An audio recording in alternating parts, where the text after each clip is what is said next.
Bismillahirrahmanirrahim. Assalamualaikum warahmatullahi wabarakatuh. Halo teman-teman, jumpa lagi. Kita masih di dalam tes wawancara calon PPS untuk pemilu 2024 teman-teman. Jadi ini sambungan kemarin ya teman-teman. Kemarin banyak komen masalah tes wawancara. Nah, ini saya jelaskan lagi nanti dalam season ini.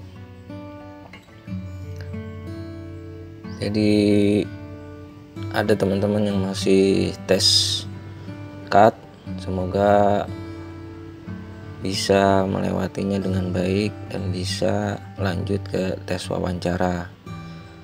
Dan mungkin yang sudah ada tes wawancara hari ini jadwalnya juga semoga bisa menjawabnya. Kemarin kita membahas wawancara yang sesuai dengan pengalaman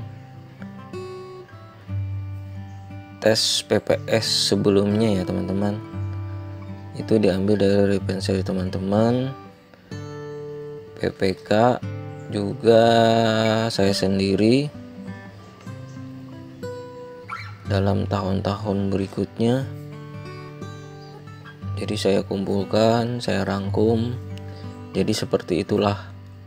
Cuman teman-teman, ini hanya referensi, hanya simulasi contoh berdasarkan pengalaman di suatu daerah. Jadi tiap daerah mungkin beda-beda, daerah dan tempatnya teman-teman. Jadi jangan berpatokan itu benar-benar seperti itu, cuman itu adalah gambaran. Cuman rata-rata seperti itu teman-teman, gambaran umumnya. Kalau tes wawancara yang sebelum-sebelumnya seperti itu teman-teman. Ini kita lanjut ya teman-teman. Kalau kali ini kita berdasarkan keputusan Komisi Pemilihan Umum nomor 534 tahun 2022. Nah, kemarin kan belum ada diterbitkannya peraturan seperti ini. Ternyata setelah diteliti punya peraturan tersendiri untuk masalah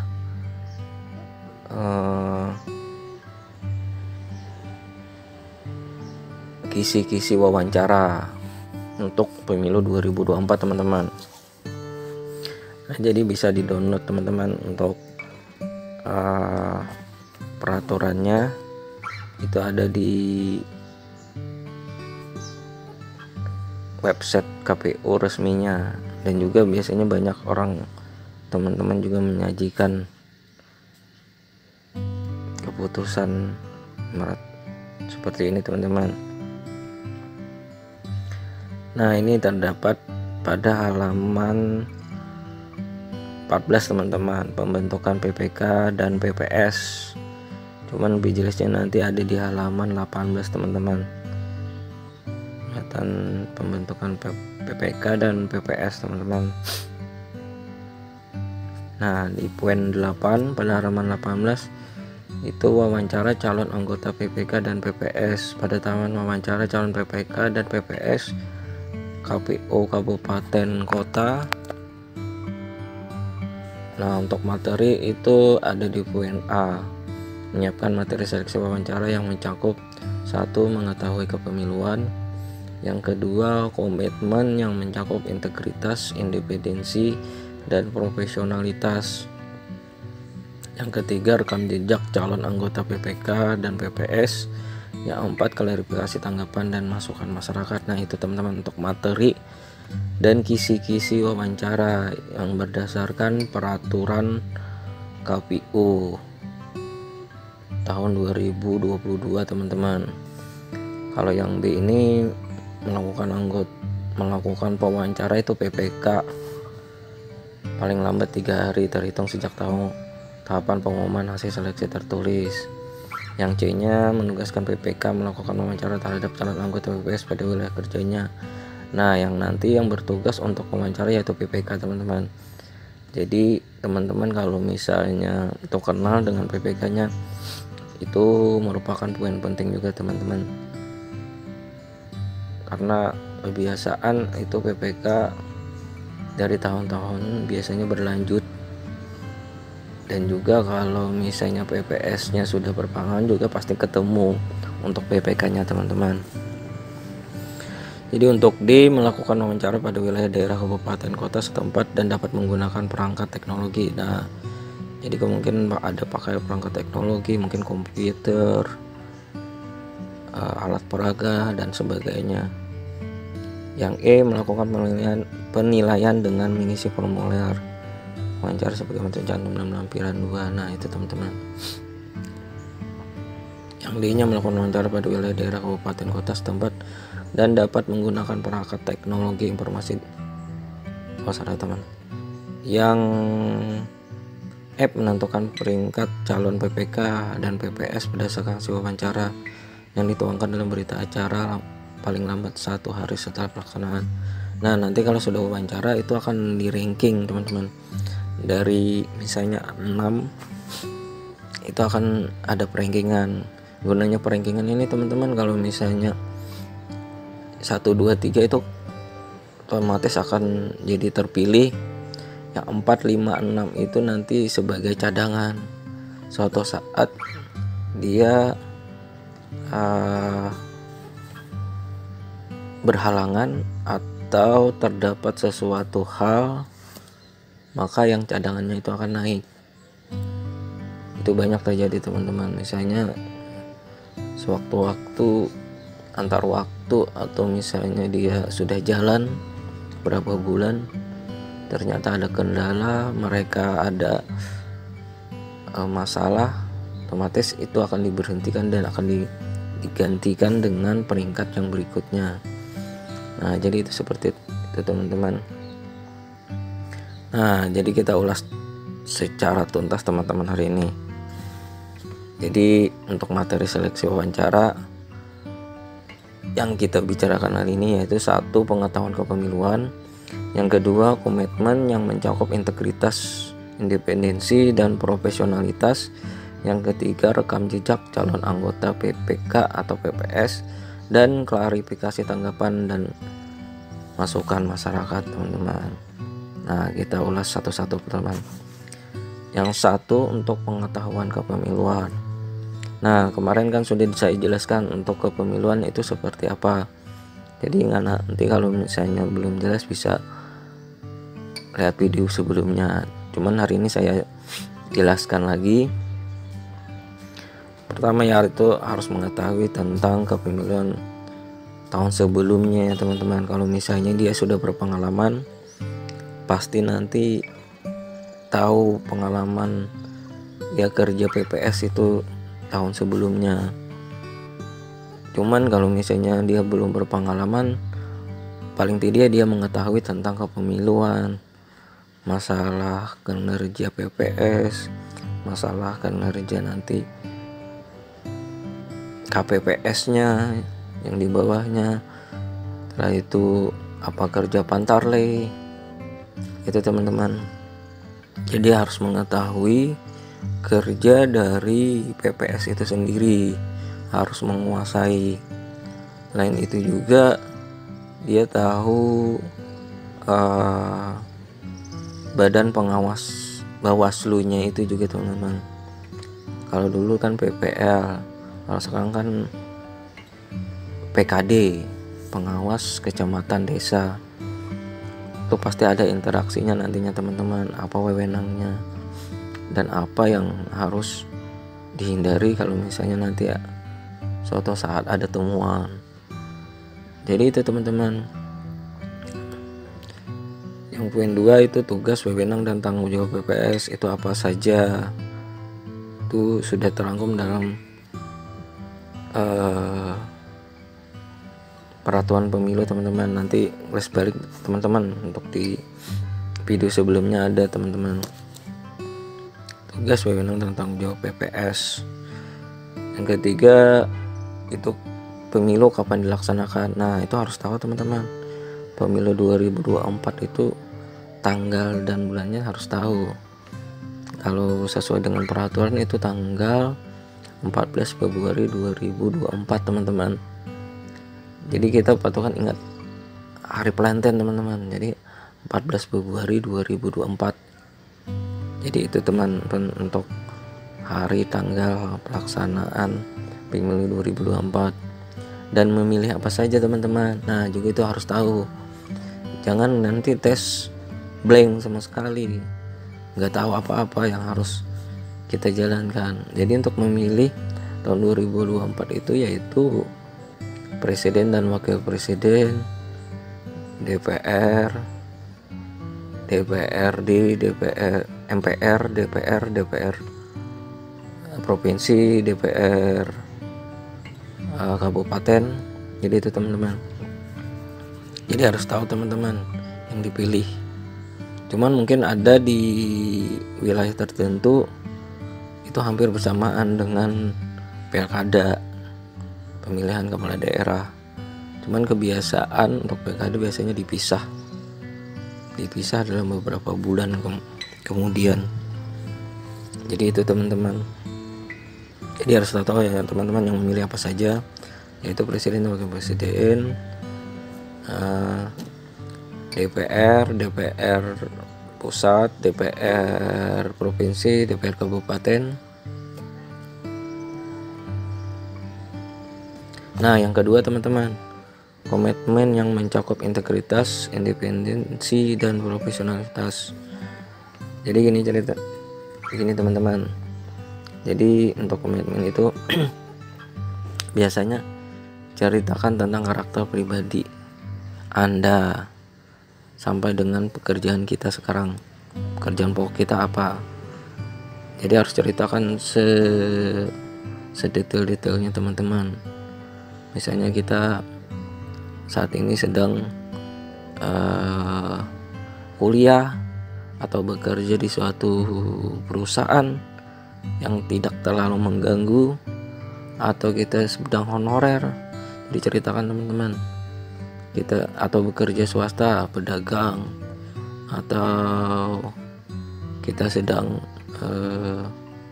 pengajar, itu ceritakan aja teman-teman untuk karakter kita, pekerjaan kita.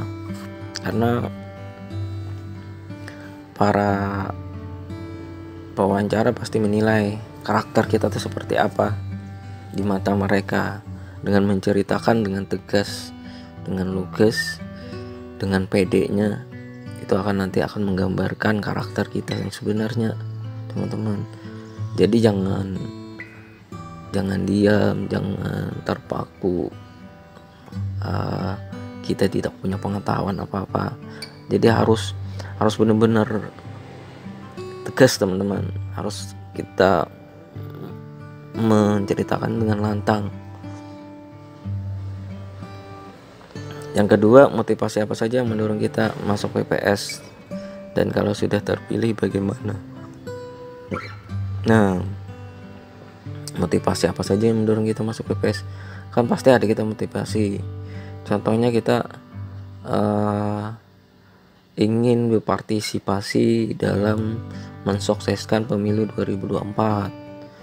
Ingin artinya berpartisipasi dalam penyelenggaraan PPS di tingkat kelurahan agar daerah kita semakin bagus, semakin profesionalitas semakin maju.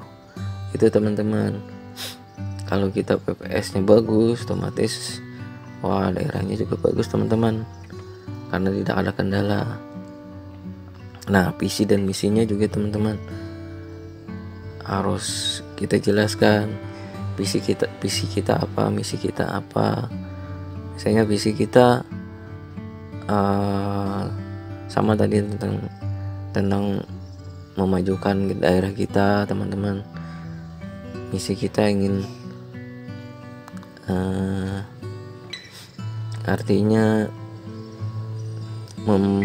mendorong masyarakat agar ikut berpartisipasi aktif, artinya tidak terlalu atau tidak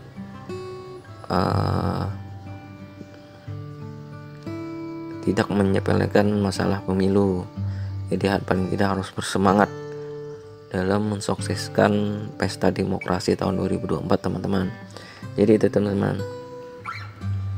Yang keempat, kenapa kita mendaftar menjadi PPS? Nah itu sama juga teman-teman, masalah motivasi kita.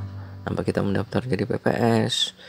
Ingin mencari teman atau berpartisipasi secara aktif, bisa juga sama dengan motivasi. Itu nanti tergantung pertanyaan-pertanyaan dari PPK teman-teman seperti apa. Nih komitmen juga harus jelaskan komitmen kita secara profesional, karena kita di pemilu 2024 kan banyak teman-teman, pemilihan presiden, pemilihan legislatif, DPR, MPR, itu nanti banyak dibandingkan dengan pilkada, banyak cakupan yang harus dikerjakan, jadi harus siap luang waktu. Cuman dalam pekerjaan PPS ini tidak terlalu tidak terlalu waktunya tidak terlalu menyita, cuman sewaktu-waktu pasti ada yang diperlukan, entah itu sore, pagi, malam, atau sampai subuh teman-teman. Bisa jadi teman-teman, karena dia bekerja tidak real time pagi sampai sore, cuman dia bisa siang sampai sore atau sore sampai malam, tergantung nanti tim dari PPS-nya gimana cara manajemen waktunya. Karena di sini kan juga banyak ada pekerjaan pokoknya selain menjadi anggota PPS. Jadi itu teman-teman. Nah yang ketiga teman-teman, rekam jejak calon anggota PPS itu meliputi pengalaman kepemiluan, perorganisasian, dan riwayat pekerjaan. Jadi pengalaman kepemiluan kita misalnya pernah menjadi PPS, nah itu sudah jadi poin penting, jadi poin tambahan. Atau menjadi KPPS, atau pernah menjadi Pantarle. Nah itu juga poin penting juga, karena kalau Pantarle biasanya itu dimasukkan lagi ke KPPS. Atau pernah menjadi PPL atau PKD, pengawas kecamatan desa. Itu poin juga penting teman-teman. Jadi mengetahui tentang kepemiluan. Jadi apa aja teman-teman, cuman jangan berkecil hati kalau belum pernah apa-apa, paling tidak mengetahui seluk-beluk dan pengetahuan tentang kepemiluan juga teman-teman. Jadi tidak semesta harus kita tidak ada pengalaman, cuman kita tidak mengetahui masalah kepemiluan kan, di mata mereka ada penilaian yang harus mereka nilai. Berorganisasi juga teman-teman, apa organisasinya, misalnya jadi pemuda Islam atau organisasi HMI atau dan sebagainya teman-teman. Itu juga poin penting teman-teman, artinya kita pernah menjalin tim dengan orang lain. Jadi itu riwayat pekerjaan juga teman-teman, pekerjaannya apa kita, misalnya kita pernah bekerja di suatu perusahaan atau suatu instansi atau pemerintah maupun kontrak atau sebagai pencatat sensus. Nah itu juga poin penting teman-teman, artinya secara data mereka ada berpotensi untuk itu. Nah jadi itu teman-teman, jadi ceritakan aja rekam jejaknya yang kepemiluan, berorganisasi, dan riwayat pekerjaan. Nah jadi itu teman-teman, pengalaman apa saja yang terlibat dalam bidang kepemilian, yaitu tadi teman-teman KPPS. Mengetahui tentang calon-calon PPS lain yang dikenal. Nah, ini penting teman-teman. Misalnya itu sudah kita jelaskan di video berikutnya juga. Kalau misalnya ada teman-teman kalian ternyata berpotensi, ternyata pas lulus juga dengan wawancara, pasti kita dari teman-teman calon-calon tersebut siapa saja yang kamu ambil sebagai anggota PPS. Nah, jadi seperti itu teman-teman. Pasti nanti kalian sebutkan nama-namanya, ininya. Tapi kalau misalnya nggak ada, ya bilang aja nggak ada kenalan atau apa. Cuman kalau misalnya kenalan lebih enak teman-teman. Ada tim, mereka panitia atau PPK, dia lebih menilai ada yang kenal, jadi agak mudah untuk membentuk tim dibandingkan dia baru kenal, dia harus perlu waktu lagi untuk menyesuaikan teman-temannya. Nah, yang keempat itu mengetahui tentang kewilayahan desa, kelurahan. Nah, ini penting teman-teman. Kita misalnya di wilayah desa atau kelurahan, kita mengetahui itu kepala desanya siapa, paling tidak jumlah penduduknya itu kira-kira berapa, jumlah TPS-nya tuh berapa dalam pemilu sebelumnya. Kalau dia sudah pernah menjadi PPS, dia pasti tahu jumlah TPS-nya tuh kemarin berapa, misalnya jumlah RT-nya tuh berapa. Dan biasanya per RT itu ada 2 TPS atau 1 TPS, bahkan ada 3 TPS, itu tergantung jumlah penduduknya. Misalnya kalau 500 ke atas, atau misalnya 800 penduduk itu biasanya 2 TPS, atau 1500 atau 1300 itu biasanya 3 TPS. Cuman rata-rata TPS itu nggak sampai 1000, jadi paling tidak 2 TPS dalam 1 RT. Nah, nama-nama lurah, kepala desa itu paling tidak kita harus menguasai, karena nanti pada saat kita jadi PPS, nanti kepala desa itu kan nanti kita pasti bekerja sama, dan juga nanti ada anggota PPS dari kesekretariat kepala desa atau kelurahan. Biasanya ada berdua atau bertiga dari kesekretariat dan kelurahan atau kepala desa. Nah, yang keempat, klarifikasi tanggapan masukan masyarakat. Ini maksudnya teman-teman, apabila kita sudah terpilih, nanti diumumkan dalam perangkingan, misalnya taruhlah ada 6. Nah, nanti akan diumumkan seluruh suasana kepada masyarakat, baik itu dari website KPU, dari pengumuman di kantor KPU-nya, dari kelurahannya, dari RT-nya. Inilah calon-calon PPS. Nah, nanti dalam jeda waktu misalnya 1 minggu atau beberapa hari, kalau misalnya ada dari masyarakat menanggapi, wah ini PPS ini pernah menjadi anggota parpol atau tim sukses parpol, tim sukses kepala daerah, itu nanti pasti akan ada laporan. Nah, jadi kalau misalnya kita sesuai saja, kan biasanya paling tidak 5 tahun sudah pernah, cuman sudah tidak aktif, atau paling tidak 3 tahun atau berapa tahun itu sudah mengundurkan diri, cuman sudah disertai dengan surat pengunduran dirinya. Itu tidak masalah teman-teman, karena yang tanggapan masyarakat ini hanya bersifat laporan dari kita, dari masyarakat untuk ke KPU-nya teman-teman. Kalau kita sebenarnya PPS sudah benar, ada suratnya, ada ini, ya nggak masalah teman-teman. Memang seperti itu teman-teman.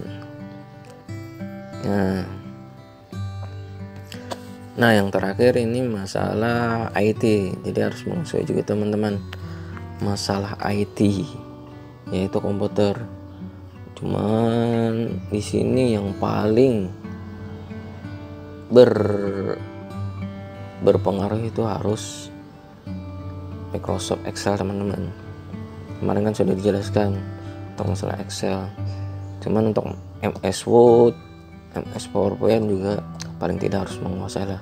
Cuman rata-rata kalau sudah pernah menguasai Excel, Word dan PowerPoint itu sudah terbiasa juga, karena MS Excel, Word, PowerPoint itu merupakan sepaket. Cuman yang harus diutamakan itu Excel teman-teman, karena kita berkutat masalah data, masalah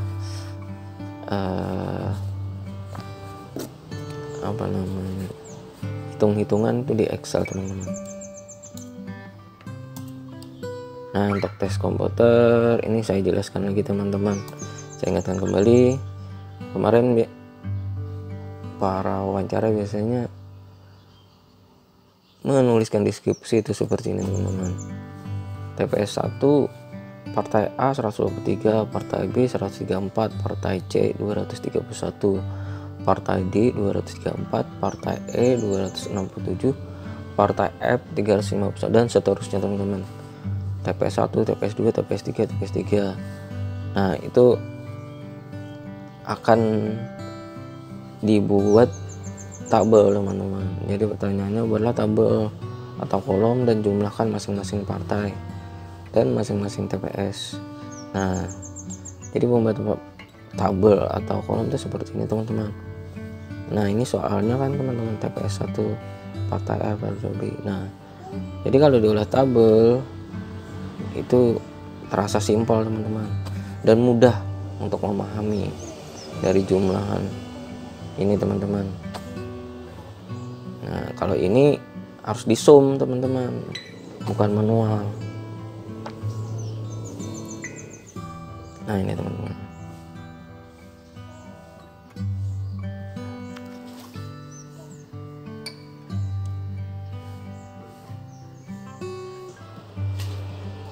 Nah, juga nanti mungkin sebagian ada juga seperti ini, mengetik seperti ini, daftar pemilih sementara, bagaimana kolomnya, bagaimana ininya. Nah, kalau yang ini kan nanti ketik nomor KK, nomor KTP, nama. Nah, ini harus benar-benar seperti ini formatnya. Tanggal lahir juga harus format tanggal, harus ada garis miringnya. Nah, ini alamatnya. Nah, seperti ini teman-teman. Jadi harus sesuai dengan format. Kalau misalnya ada tes seperti ini, cuman tergantung nanti PPK-nya teman-teman di masing-masing.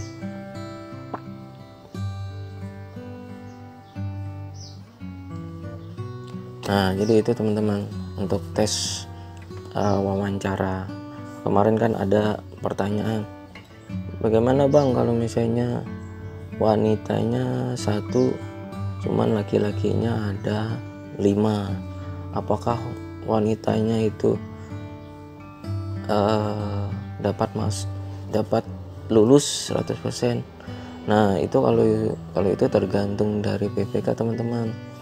Cuman kalau berdasarkan dari peraturan KPU itu paling tidak 30% untuk perempuan harus dimasukkan.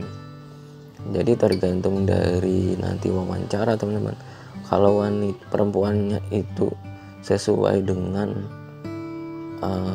skillnya bagus, pengetahuannya bagus, pasti dimasukkan teman-teman. Dan juga walaupun ranking terakhir, dari rankingan mereka biasanya ada semacam rembukan khusus untuk wanita, untuk perempuannya teman-teman. Dan juga biasanya kalau dia memilih pada saat wawancara, dia pasti wanita itu dipilih sebagai partnernya teman-teman. Jadi tidak tutup kemungkinannya nanti si perempuannya tuh bisa jadi peringkat pertama teman-teman dari pemilihan pencalonan itu teman-teman, berdasarkan dari pemilihan dari teman-temannya laki-lakinya. Jadi itu teman-teman, walaupun nyata rendah. Dan juga biasanya kalau laki-laki itu kalau bekerja ya pasti pengennya ada wanitanya satu, karena kalau laki-lakinya semua bosan kan ngeliat itu aja teman-temannya laki-laki. Tapi kalau ada wanitanya kan enak juga. Wanita dia bekerja kalau masalah bandara atau masalah ketik-metik dia lebih teliti dibandingkan laki-laki. Itu pengalaman ya teman-teman, mungkin tergantung nanti teman-teman sendiri bagaimana tanggapannya. Ini ada juga pertanyaan teman-teman, suatu daerah ada yang katanya relasi atau backingan. Nah itu bahaya teman-teman. Kalau misalnya ada relasi itu skillnya bagus, pengetahuannya bagus, sudah pengalamannya nggak masalah. Cuman kalau nggak ada pengalaman, skillnya kurang bagus, nanti susahnya nanti di PPK-nya teman-teman. Dia harus membina, harus, karena terbiasa manja, otomatis nanti pekerjaannya juga nanti dimanja. Nah itu lebih bahaya teman-teman, apalagi sampai pakai uang lagi masuknya. Wah itu nanti bahayanya bisa-bisa nanti banyak masalah teman-teman di PPS-nya. Jadi itu teman-teman, mungkin masalah relasi mungkin ada, cuman dia memilih lebih bagus yang sudah ada skillnya, berpengalaman, ya itu nggak masalah. Cuman kalau masalah dia pakai duit atau dan sebagainya yang tidak baik dimasukkan, wah itu nanti beratnya di PPK-nya teman-teman, malah jadi masalah. Nah jadi itu aja teman-teman,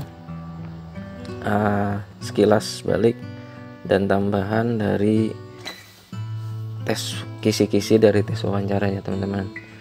Jadi semoga teman-teman bisa menjawabnya, bisa menjadikan ini sebagai tolak ukur gambaran dari tes wawancara nantinya. Nah jadi itu, bagi yang belum subscribe, mohon di subscribe ya teman-teman, bantu semoga channel ini berkembang dan bisa memberikan informasi yang berguna bagi teman-teman. Terima kasih. Assalamualaikum warahmatullahi wabarakatuh.